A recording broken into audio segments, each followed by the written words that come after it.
La campagne de déportation, de refoulement de Donald Trump a commencé, les amis. Et ça ne rigole pas.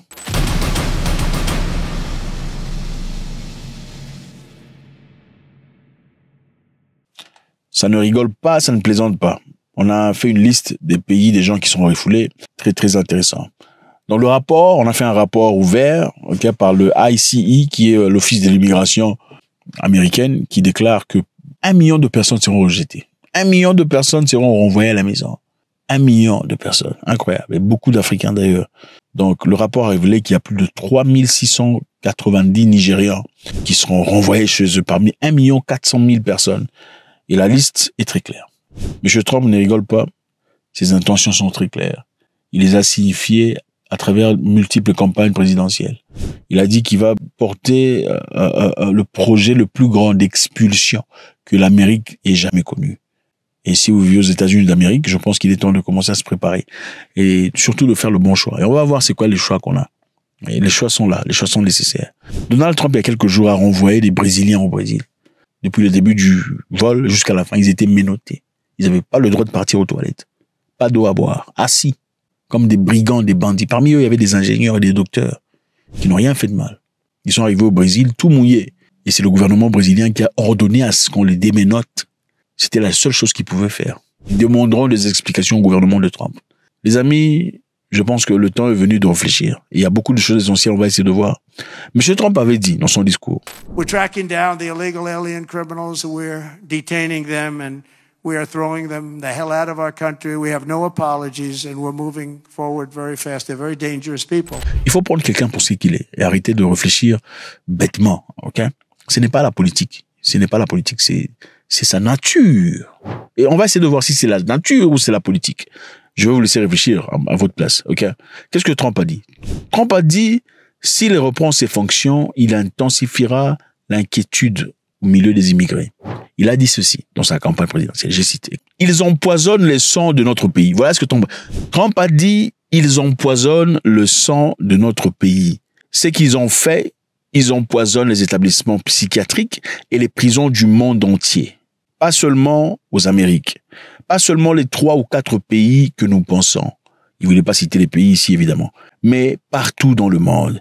Ils arrivent dans notre pays, ils viennent d'Afrique, d'Asie, du monde entier. Ça, c'est quand Trump a pris la parole le 16 décembre 2023. Ils empoisonnent notre sang. Hein? Ils empoisonnent notre patrie. Ils empoisonnent partout où ils vont. Ils viennent d'Afrique, d'Asie et d'ailleurs. Il n'a pas dit Ukraine ou l'Allemagne. Pas du tout. Vous empoisonnez chez eux. Croyez-moi, les amis, le traitement sera judicieux. Ok, il faut faire très attention. Trump a promis d'expulser des millions d'immigrants et pèsera encore davantage sur la finance du pays. Donc, c'est pour les avantages, évidemment. Il faut rentrer dans vos shittle countries, ok, vos shittle countries, vos pays de merde. Et alors, qu'est-ce qu'il a fait? Donald Trump, à peine arrivé au pouvoir, une semaine à peine arrivé au pouvoir, il a commencé ce travail d'expulsion. Une semaine à peine. On va essayer de voir les pays qui sont inclus. On a donc lâché une liste ouverte, le ICE, une liste de gens qui seront expulsés.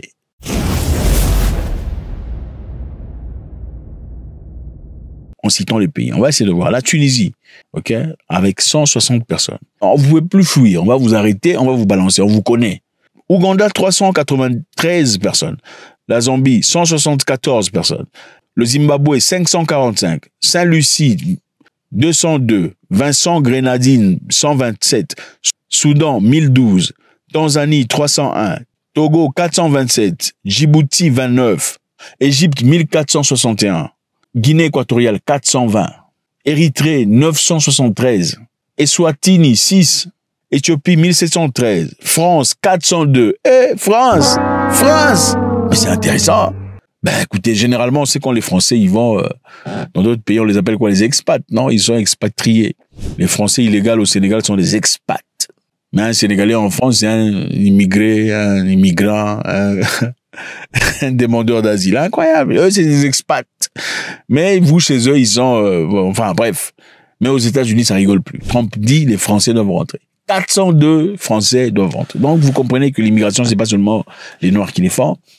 Les Blancs les font aussi. Mais bon, voilà, il faut pas oublier non plus qu'il y a beaucoup de Noirs qui sont Français. Hein. Beaucoup d'Africains ont des passeports français. Et quelquefois, ils vont en France, ils vivent pendant quelques années, ensuite ils disent, écoute, je préfère la vie aux États-Unis, hein.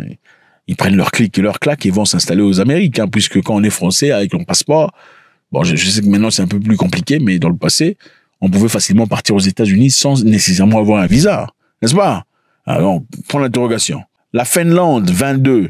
C'est bizarre de voir que des Finlandais partent aux États-Unis, parce que la Finlande est un pays beaucoup plus avancé que les États-Unis. Bon, ça dépend aussi, hein, ça pourrait être nos frères qui sont devenus Finlandais, enfin bref, qui rêvent toujours des Amériques. Tu vois, quand tu as regardé tous les films de Commando, Rambo, Schwarzenegger, tous les films là de ninja, enfin, tu penses que les États-Unis, tu entends parler de 50 Cent, Beyoncé. En fin de compte, tu as simplement envie de partir aux États-Unis, vie aux États-Unis. Oubliant que la Scandinavie est beaucoup mieux que les États-Unis sur le plan vital. Ok? La Polynésie française, 2 personnes. Le Gabon, 60. La Gambie, 1035. L'Algérie, 306. Angola, 662. Barbados, 151. Bénin, 102. Eh, les amis, il faut être gris-gris pour pas qu'on vous trouve, hein. Il faut faire gris-gris comme ça. Quand l'immigration arrive, vous disparaissez. Pouf! L'agent d'immigration lui-même au rappel. Le Botswana, 12. Le Burkina Faso, 303. Le Burundi, 462. Le Cameroun, le continent. Il faut rentrer au continent, non? Il faut bâtir au continent, non? On va vous ramener au continent. Au continent, dans la boue, là, ça serait compliqué. Faut aller voter. Cameroun, 1736. Cap-Vert, 314. République centrafricaine, 82. Congo, 795. République démocratiste du Congo, 1086. Ghana, 3228. Côte d'Ivoire, 1224. Kenya, 1283. Lesotho, 11. Madagascar, 5. À peine 5, Madagascar, bravo. Libéria, 89. Malawi, 56. Mali, 929. L'île Maurice, 15. Namibie, 10. Le Nigeria, 3690. Nicaragua, 45 900. 45 900. Bon, le Nicaragua, écoutez, c'est juste à côté, hein. Alors, vous savez, généralement, les Africains, hein, beaucoup d'Africains d'ailleurs ont commencé à le faire récemment, ils prennent leur avion depuis l'Afrique, ils partent quelque part au Brésil ou dans un pays sud-américain, et puis ils commencent à marcher. Ils marchent depuis le Brésil jusqu'aux États-Unis et traversent par travers la Mexique. Incroyable le courage. Maintenant, imagine, toi, tu quittes l'Afrique, tu traverses le Brésil, les forêts là, tout ça au Mexique et tout le bazar, des serpents et tout le bazar, tu arrives aux États-Unis pour devenir quelqu'un qui fout rien dans la vie. Quelle perte. Et pendant ce temps, il y a des gens qui meurent dans les forêts. Il faut saluer des gens qui ont autant de courage. Mais la tristesse, c'est que quand tu fais autant d'efforts pour finalement devenir quelqu'un qui ne fout rien dans la vie, là, c'est vraiment, vraiment triste. Alors, voilà, l'Afrique du Sud aussi, 379. C'est quand même surprenant. Les Sud-Africains, généralement, disent qu'ils ne vont jamais en exil, hein, ils ne vont jamais de manière irrégulière, ils ne sont jamais des illegal immigrants. Ah, c'est intéressant de voir que les gens ne voyagent pas toujours parce que chez eux, c'est moche, hein. L'Afrique du Sud, c'est un pays évolué. Si on parle de la Finlande aussi, d'ailleurs, c'est un pays first world country. Voilà, pour un désir profond, peut-être. On peut aussi aller dans un pays et tomber amoureux du pays et vouloir rester. Bon, c'est pas tout à fait le cas de beaucoup d'Africains, mais bon, bref. Je pense que c'est une leçon pour tout le monde.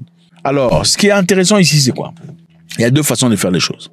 Soit vous allez vous rendre, on vous emmène à la maison avec tout le respect possible, ou bien vous résistez, on vous arrête, on vous menotte, on vous balance dans l'avion probablement militaire, donc vous serez assis par terre, à même le sol.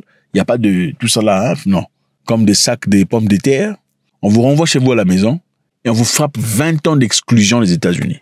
Donc vous ne pouvez pas demander de visa pendant au moins 20 ans. Bref, ma voiture ne vous aime pas. 20 ans d'exclusion des États-Unis.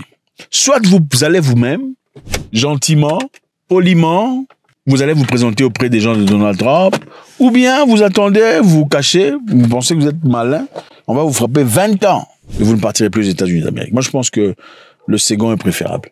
Il faut faire le bon choix. Okay. Le problème de plusieurs Africains, c'est quoi? C'est que quand vous partez, il y a 2 choses. Il y a l'ignorance.